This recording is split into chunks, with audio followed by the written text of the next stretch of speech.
Dito lang ako natin ng gawin luluambo mga tol.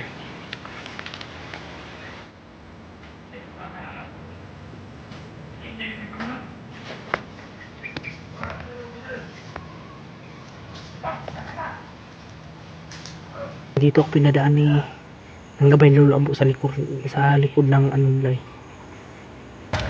Silipin ko mga tol, baka ang laki ng pasawa ni Brad Pin yan. Yun mga tol, magandang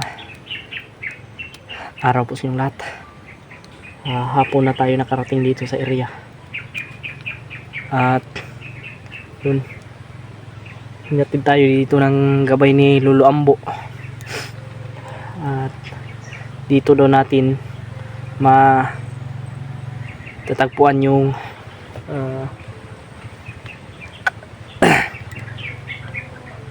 ating mga kasamahan.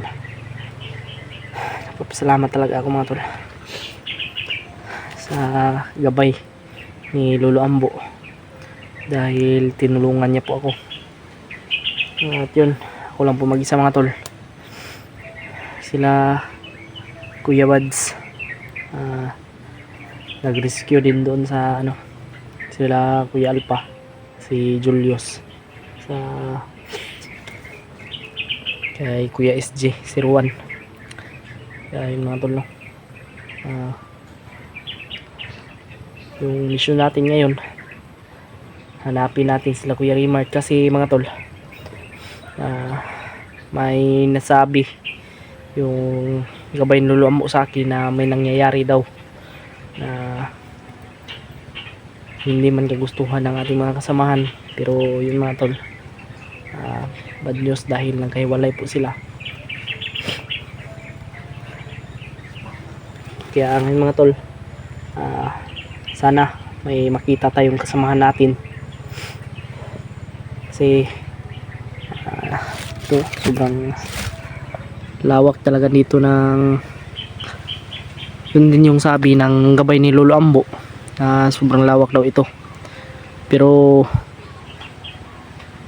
makikita ko din daw yung mga kasamahan ko dito.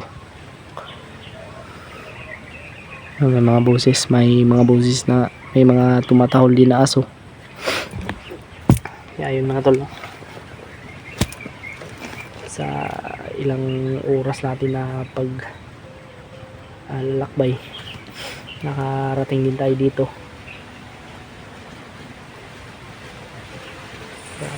Pagdasal niyo po yung mga kasamahan ko mga tol. Siyempre ako yan, shout out po kaya Mami Bibs yan, maraming salamat po, thank you so much sa palaging suporta. At salamat din po sa mga blessing kaya Mami Michelle, shout out po kang Ate Angel Heart, kaya Mami Vilma, siyempre kay Tita Bing Garcia. Yan, maraming salamat po kaya Ate Victoria, kay Tita Victoria. Yan, marami pong Victoria, pero marami pong Victoria na pero maraming salamat po sa inyong lahat, sa inyong suporta. Grabe, solid talaga kayo. Sana ma-share nyo po itong video na ito mga tol sa aking mga kasamahan. At sinilip ko kanina yung video mga tol. Yung nagdala ng cellphone ni Kuya Rimart ay si Brad Marvin. At iwan ko si Kuya Rimart kung saan ngayon. Kaya sana ay makita natin, o kung sino man yung makita natin, mga kasamahan natin.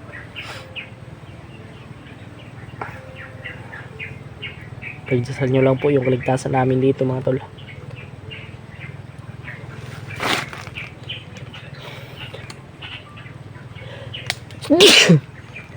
Pinilit ko talagang umakyat para matulungan din natin yung isang kasamahan natin na si Brad Marvin na nagbagong buhay. Nakakaawa din naman mga tol, mga idol. Yung kanyang pamilya at kanyang anak hindi pa nakuha. Kaya mga tol, siyempre Happy New Year din po sa inyo. Si Brad Marvin ay malungkot talaga sa New Year kasi hindi niya kasama yung pamilya niya na nagbagong taon. Kaya yung mga tol, no, sana ay tapusin niyo po itong video na ito hanggang sa dulo. Kasi dito lang ako natin ng gawin luluambo mga tol.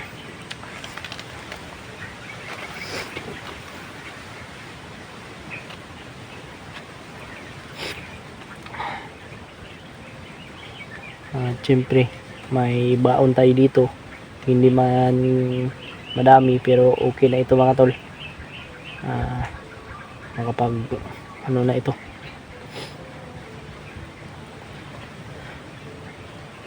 huwag tayong padalos-dalos talaga.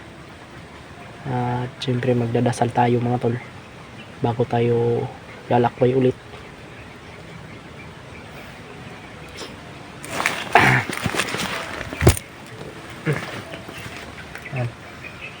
Tinatawag ko po yung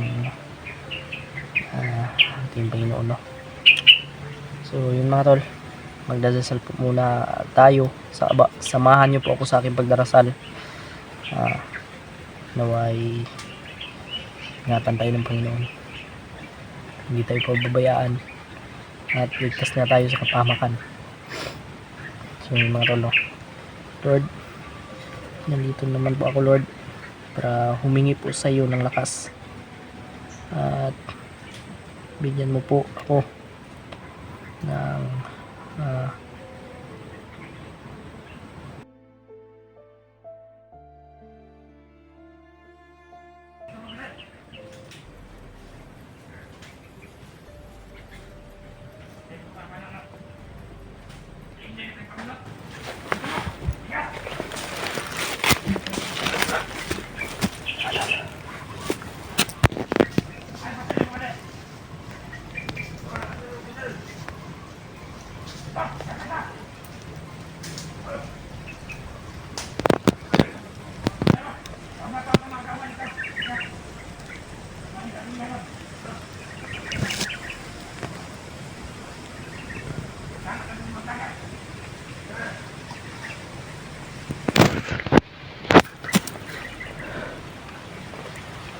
may mga bandido.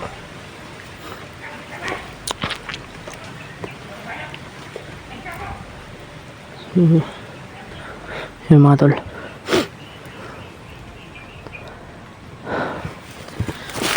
hindi na kasi tayo sinamahan ni Brad yung gabing lulambo kasi may importante din daw siyang unahin.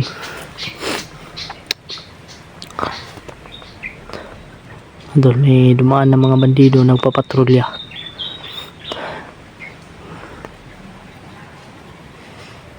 Lord, tulungan mo po ako, bigyan mo po ako ng lakas at naway iligtas mo po ako sa kapamakan.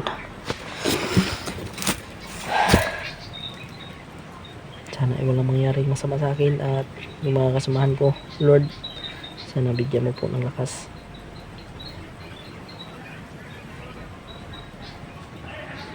Sana ay iwan ko Panginoon ng loob.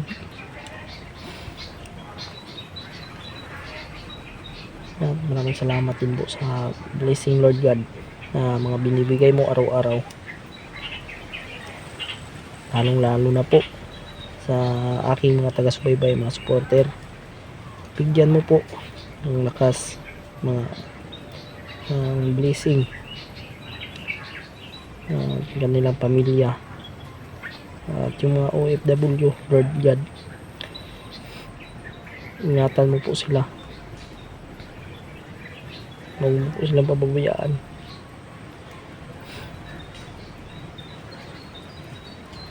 Lord, lahat ng yan ay aking hinihiling sa ngalan ni Jesus.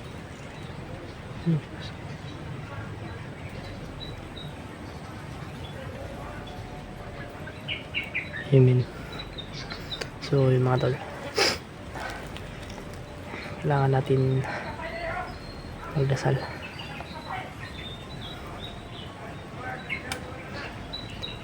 Alam kong hindi ako pabayaan ng Panginoon. Bibigyan niya ako ng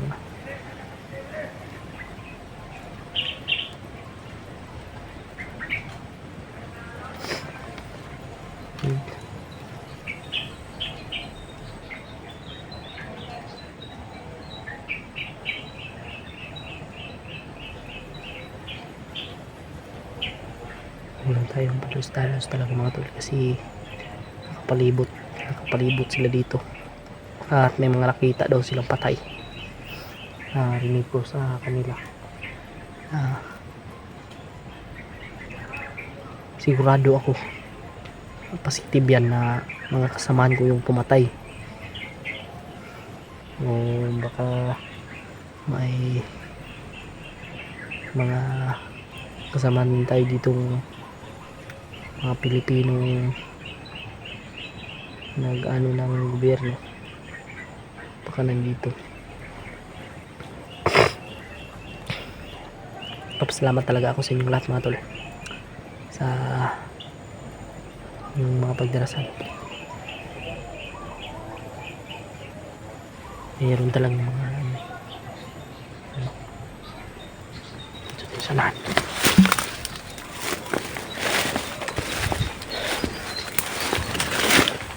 Mayroon tayo bilos-talos.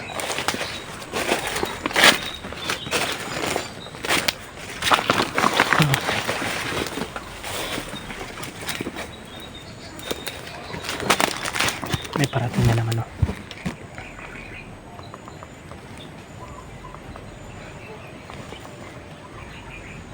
May mga nakikitang patay yung mga bandido, mga kasamahan laban na patay. Kita nila positive yan mga tol, na mga kasamahan ko yung pumatay.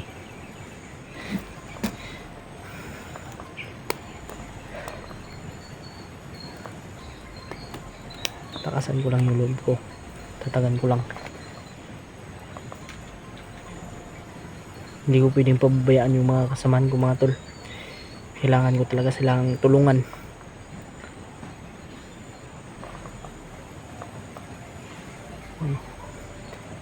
Pagdasal nyo din po mga tol na sana ay successful yung mission la Kuya Bads, na Kuya Alpa, nila Julius, at kung sino pa man yung mga kasamahan nila doon. Ano?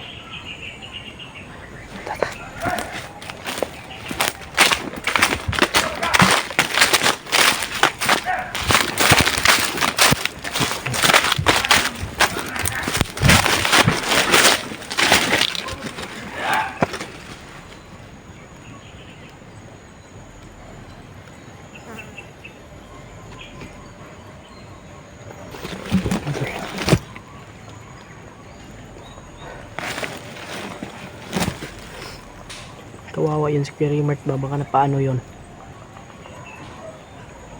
Wala tayong update kay Kuya Rimart mga tol. Wala pa naman dalang cellphone yun, kasi yung cellphone niya mga tol nandun kay Brad Marvin. Si Brad Marvin yung nag-upload sa video ni Kuya Rimart, nakita ko. Buti lang marunong si Brad Marvin, tinuruan kasi yun ni buti lang ba madali siyang naka ano sa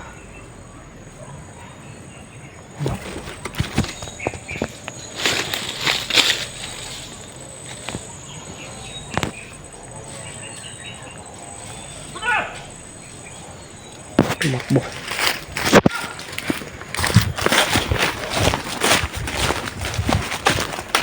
Pwede pa doon sa galos siya. Yung pwede na iwasan, yung kailangan iwasan natin, kasi isa din yan sa dahilan na akala natin ay mag-iisa lang. Akala natin na nag-isa lang, pero marami pala. Parang patibong yung mga ginagawa ba.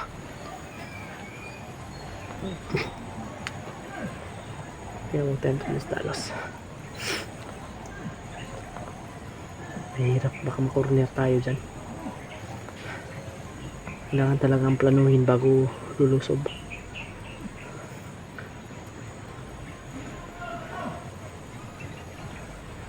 Basta mga tol, ang punteriyahin natin ngayon eh makita natin yung kasamahan. Makita ko yung kasamahan ko. Yan yung punteriya ko ngayon. Makikita ko yung kasamahan ko. Sino man yung ano ko dito. Si Brad Pidot. Si Brad Pidot man o si Brad Marvin, si Julio Karimat. Si mga tol. Iwan ko kung sino din kasama ni Brad Pidot. Kasi yung tinignan ko lang na ano yung Kuya Rimat.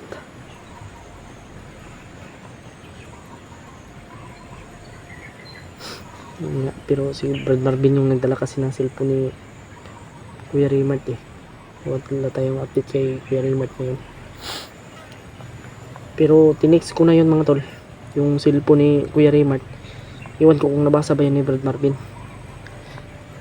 Pati kay Julio. Tinext ko na yun.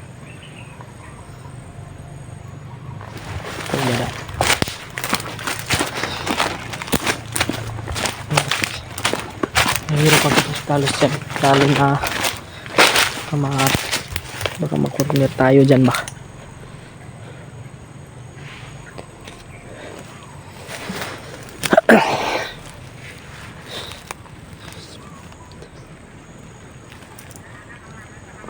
No.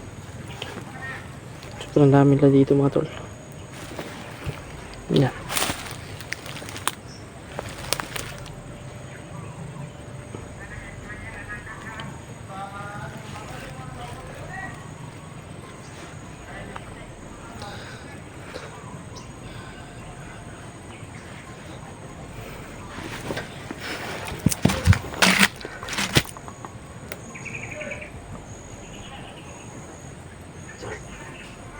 Parang may boses ng ano. Parang may boses ng biyag. May humingi na tulong. Parang may binibit-bit silang biyag mga tol. Baka asawa yan ni Brad Marvin. Kasi dito ako pinadaan ni ng gabay lolo ambo sa likod ng anong lay.